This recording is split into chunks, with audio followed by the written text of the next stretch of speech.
Hello दोस्तों, नीलकमल recipe में आपका स्वागत है। आज मैं कुछ ऐसे अनोखे टिप्स एंड ट्रिक्स लेकर आई हूँ जो आपके काम को बहुत ही सरल बनाते हैं और साथ ही आपके पैसों की भी बहुत बचत करते हैं। और ये बहुत ही उपयोगी टिप्स हैं, इनको आप ज़रूर अपनाइएगा। आजकल के जीवन में इतनी व्यस्तता है कि लोगों के पास टाइम नहीं है, लेकिन आप ये टिप्स एंड ट्रिक्स अपनाएंगे तो आपका बहुत समय बचेगा, साथ ही आपके पैसों की भी बचत होगी। तो वीडियो देखने से पहले सबसे पहले आप मेरे चैनल को लाइक कीजिएगा, शेयर कीजिएगा और सब्सक्राइब कीजिएगा। लाइक शेयर वीडियो देखने के बाद कीजिएगा और सब्सक्राइब वीडियो देखने से पहले कीजिएगा। तो चलिए सबसे पहले हम अपने पहले वीडियो की तरफ चलते हैं, अपने पहले टिप्स की तरफ चलते हैं। ये है हमारा सिंग। सिंग में इतना कचरा भर जाता है, वो निकलता नहीं हाथों से। तो हमारी ये छोटी बेकार सी कैंची पड़ी रहती है, इस कैंची से हम महीन जो कचरा होता है जो हमारे सिंग में फंसा रहता है उसको हम निकाल सकते हैं। तो देखिए कितने अच्छे तरीके से मैंने ये कचरा बाहर निकाल दिया है। ये हमारे ना तो हाथ से निकलता है ना किसी और चीज़ से निकलता है, ये हम एक छोटी सी बेकार पड़ी घर की कैंची से निकाल सकते हैं। तो देखिए मैंने कितना महीन कचरा इस कैंची से निकाल दिया। ये बहुत ही काम की कैंची है, इस ट्रिक को आप ज़रूर अपनाइएगा। फिर अगली टिप्स है मेरी, ये हैं हमारी दवाइयाँ। जो दवाइयाँ अच्छी होती हैं, जो हमारे काम की होती है, वो रख लेते हैं। जो खाली रैपर होता है उसको फेंक देते हैं, फेंकिएगा नहीं, ये बहुत काम की चीज़ है, आपके बहुत काम में आने वाले हैं ये रैपर। इनके जो किनारे होते हैं इतने नुकीले होते हैं कि इनसे हम बहुत सारा काम अपना कर सकते हैं। ये बेकार सी देखने वाली चीज़ बहुत ही काम की होती है। तो चलिए सबसे पहले हम बताते हैं कि ये हमने किस किस काम में लिया है। ये है हमारा फ्राई पैन। हम कितना भी फ्राई पैन मांजे, लेकिन हमारी जो किनारियाँ होती हैं, जो इसके स्टैंड की किनारियाँ होती हैं, उसमें इतना मैल भर जाता है कि वो हमारे स्वास्थ्य के लिए भी बहुत हानिकारक रहता है। तो हम इसकी जो किनारी है रैपर की, उससे हम इस मैल को छुटा सकते हैं। तो देखिए कितने अच्छे से ये साफ़ हो रहा है। इतना जिद्दी मैल जैसा होता है, ये साफ़ ही नहीं होता है। तो ये देखिए इसकी किनारी से कितने अच्छे से ये मैल साफ़ हो रहा है। तो इस तरह से ये फ्राई पैन का जो जमा हुआ जिद्दी मैल है वो एकदम इसमें साफ़ हो गया। इसके बाद जो इसकी किनारियाँ गंदी हैं, जो चमक नहीं है, जैसे काम वाली साफ़ करिए, आप भी साफ़ करें, उतना साफ़ नहीं हो पाता है। तो ये जो रैपर है इसमें हम थोड़ा सा साबुन लगा लेंगे और साबुन लगाने के बाद इसको हम इतना रगड़ेंगे, मतलब थोड़ा सा रगड़ेंगे और रगड़ने के बाद देखिए इतना अच्छे से ये साफ़ हो जाएगा। तो मेरा तो जो भी बर्तन होता है वो साफ़ नहीं लगता है, तो मैं ये दवाइयों के रैपर फेंकती नहीं हूँ, इनको रख लेती हूँ, बहुत काम में आते हैं ये। इनसे इस तरह से बर्तन बहुत चमक जाते हैं। तो देखिए जो इसके हैंडल है उस पर भी इतना मैल जम जाता है, वो भी साफ़ नहीं होता है किसी भी स्कॉच ब्राइट से या किसी चीज़ से भी साफ़ नहीं होता। देखिए मैंने उसे साफ़ किया। इसके बाद देखिए हम इसको धुलेंगे और धुलने के बाद देखिए कितना चमक गया ये फ्राई पैन।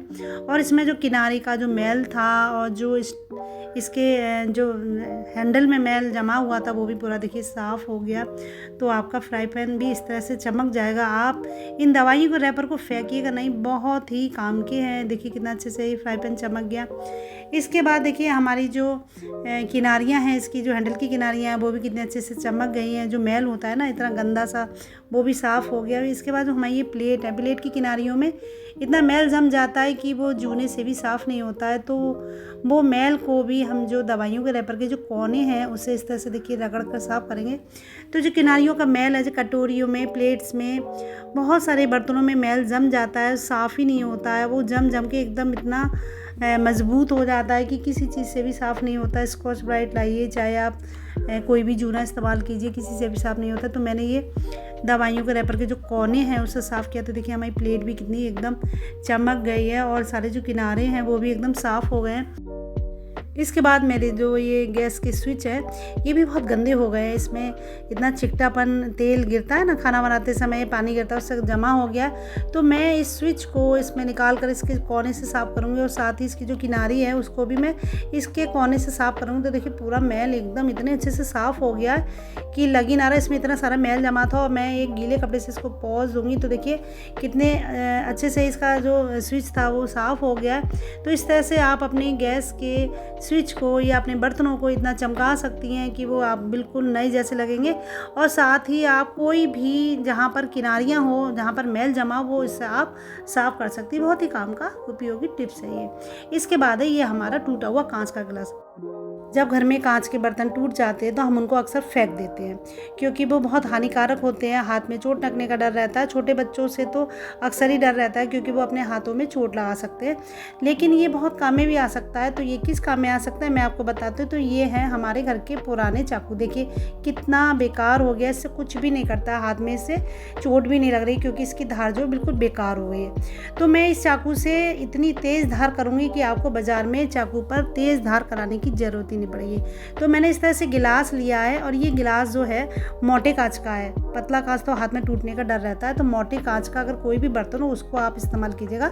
तो देखिए मैंने इस तरह से गिलास को पकड़ा है और ये चाकू को मैंने थोड़ा सा तिरछा करके इस तरह से इस पर घिसा है। तो घिसने से देखिए कितनी अच्छी सी इसकी धार दिख रही है ना, एकदम चमक सी दिख रही है, वो इसकी धार है, बहुत तेज़ इसकी धार होने लगी है।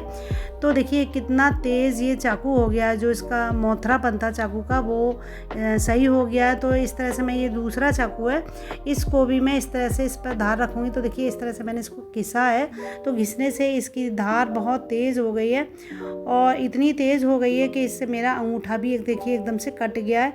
तो आप भी अपने घर के पुराने चाकुओं को या अपनी कैंची की धार इससे तेज़ कर सकते हैं। तो देखिए मैंने अपनी कैंची, जो मेरी पुरानी कैंची पड़ी रहती है किचन में, उसकी धार भी मैं इस टूटे हुए गिलास से करूँगी। तो देखिए मैंने इस तरह से गिलास पकड़कर कैंची को तिरछा रखकर इस तरह से मैंने इस पर घिसा है। तो मेरी जो कैंची है वो भी एकदम पुरानी सी हो गई थी, देखिए इसमें चमक सी आ गई ना, तो चमक आ गई, इसका मतलब मेरी जो कैंची है उसकी धार जो है तेज़ हो रही है। तो इस तरह से मैं अपने जब भी मेरे जो चाकू या कैंची पुराने हो जाते हैं, उनकी धार ख़राब हो जाती है, तो मैं इस तरह से उनको घिस देती हूँ अपने कांच पर टूटे हुए। तो वो उनकी धार जो है एकदम इतनी तेज़ हो जाती है कि हम अपनी सब्जी या हम अपनी कोई भी कपड़े कैंची से काट सकते हैं, हमें बाज़ार जाने की ज़रूरत नहीं पड़ती।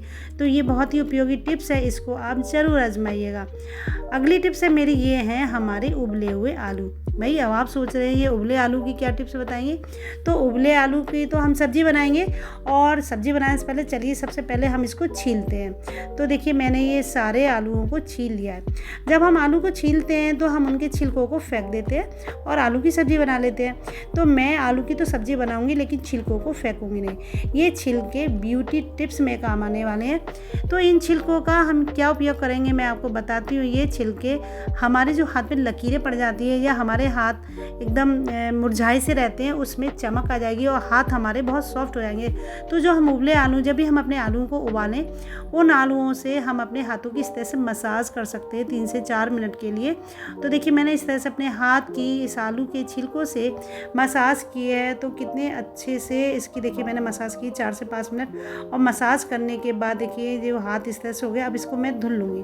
तो धुलने के बाद देखिए मेरे हाथों में इतनी चमक सी आ गई है और हाथ मेरे एकदम सॉफ्ट हो गए, जो हाथ में एकदम लकीर सी दिखने लगती हैं। और थोड़े डल से जो हाथ हो जाते हैं वो हाथ एकदम अच्छे हो जाते हैं। जो हाथ में फटा कटा सो निशान होते हैं वो भी साफ़ हो जाते हैं। तो जब भी आप अपने आलूओं को छीलें, आलूओं को छीलने के बाद उन आलूओं से 2 से 3 मिनट इस तरह से आप अपने हाथों की मसाज कीजिएगा। तो आपके हाथ जो है एकदम चमक जाएंगे, उसमें जो कटे पटे निशान होते हैं, जो लकीरें होती हैं, वो एकदम साफ़ हो जाएंगी और बहुत ही अच्छे आपके हाथ हो जाएंगे। आपको पेडिक्योर मैनिक्योर कुछ भी कराने की हाथों पे पैरों पे ज़रूरत ही नहीं पड़ेगी। आप ये आइडिया ज़रूर आजमाइएगा।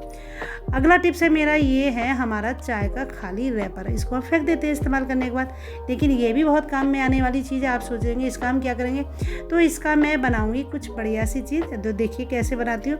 सबसे पहले ऊपर के जो कागज़ है इसको हम काट कर निकाल देंगे, और निकालने के बाद हम इस तरह से इसको मोड़ देंगे। और मोड़ने के बाद फिर मैं इसको दोनों साइड से इस तरह से काट दूंगी। काटने के बाद देखिए इसकी जो शेप है एक छोटी सी हट की तरह हो जाएगी। जो हट होती है ना, बच्चे खेलते हैं, तो उस तरह से मैंने ये हट बनाई है। और दोनों साइड से मैंने इस तरह से इसका भी कागज़ निकाल दिया है। और निकालने के बाद देखिए इस तरह से ये बन गया है। फिर बीच में मैं कट लगाकर इसको इस तरह से दबाकर स्टेपलर से स्टेपल कर दूंगी, जिससे जो कागज़ है वो अंदर को दबा रहे, और साइड से मैं 2 कट लगा दूंगी।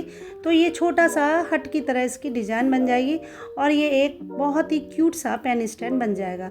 तो मैं इसको किचन में कहीं पर भी लगा दूंगी, बीच में पेंसिल से होल कर देंगे, तो किसी भी कील पर आप इसको टांग सकते हैं। और मैं इसमें छोटी छोटी डायरियाँ रखूँगी, पेन रखूँगी, तो जिससे हमें कोई भी सामान मंगाना हो बाज़ार से, अक्सर हम लोग भूल जाते हैं, तो हम लिख कर इसमें रख सकते हैं। आपके बहुत ही काम में आने वाली टिप्स है। इसको आप अपने बच्चों के कमरे में भी टांग सकती हैं। बच्चों के जो पेन पेंसिल फैले रहते हैं वो भी आप इसमें रख सकती हैं, बच्चों को बहुत ही अच्छा लगेगा। इस पर आप कुछ पेंटिंग भी कर सकती हैं। तो ये बहुत ही उपयोगी टिप्स है। आप जब भी अगली बार चाय के रैपर खरीदें उसको फेंकिएगा नहीं, ये बहुत ही काम में आने वाली टिप्स है। ये बच्चों को भी बहुत अच्छी लगेगी। बच्चों को ये रंग बिरंगी डिज़ाइन बनाकर आप दे सकती हैं। तो देखिए मैंने अपनी इसमें डायरियाँ रख दी हैं, पेन रख दिए हैं। तो इस तरह से ये बहुत ही काम में आने वाली टिप्स है, इसको आप ज़रूर आजमाइएगा। मिलते हैं आपसे नेक्स्ट वीडियो में, तब तक के लिए bye bye, have a nice day, thank you.